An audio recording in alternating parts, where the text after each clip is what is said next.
सर्वसामान्यांचा निर्भीड आवाज, लोकशाही महाराष्ट्र न्यूज.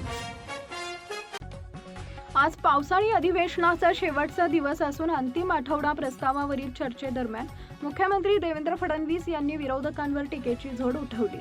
मनसे अध्यक्ष राज ठाकरे यांनाही टोला लगावलाय.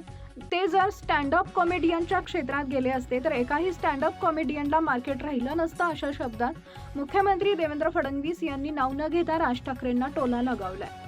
उद्घाटनादरम्यान अवघ्या 2 महिन्यातच कनेक्टिंग लिंकवर दरड कोसळल्यानं विरोधकांनी सरकारवर हल्लाबोल केला. विरोधकांना उत्तर देताना मुख्यमंत्र्यांनी काही भाड्याचे टट्टू पैसे घेऊन कनेक्टिंग लिंकबाबत सोशल मीडियावर लिहित होते. महाराष्ट्राचा अपमान कराल तर सोडणार नाही, असा इशाराही दिला होता. मुख्यमंत्र्यांच्या या भाषणावरूनही विरोधकांनी टीका केली. अंतिम आठवडा प्रस्तावावरील चर्चेदरम्यान उत्तर दिलं आहे.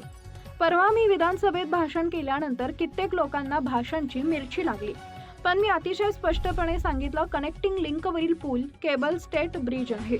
जगातील सगळ्यात मोठा टनेल आहे. त्यावर एकही तडा गेलेला नाही. काहीही नुकसान झालेलं नसताना 7,000 कोटी पाण्यात गेले. हा माझा अपमान आहे. हा महाराष्ट्राचा अपमान आहे. खोट्या बातम्या पेरणं, अफवा पसरवणं हा महाराष्ट्राचा अपमान आहे, असं फडणवीसांनी म्हटलंय. परवा मी बोलता बोलता हिंदीत बोललो, भाडे की तट्टू. काही लोकांना त्याचं दुःखही झालं, म्हणून मी नानाभाऊ यांचा अभ्यास केला.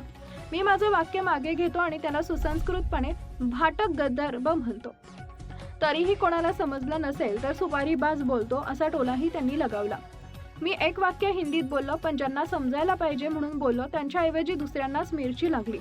पण आमचे मिमिक्री आर्टिस्ट मला म्हणायला लागले, हिंदीत का बोलले, पण भाषण तर मराठीतच केलं. मला काही अडचण नाही.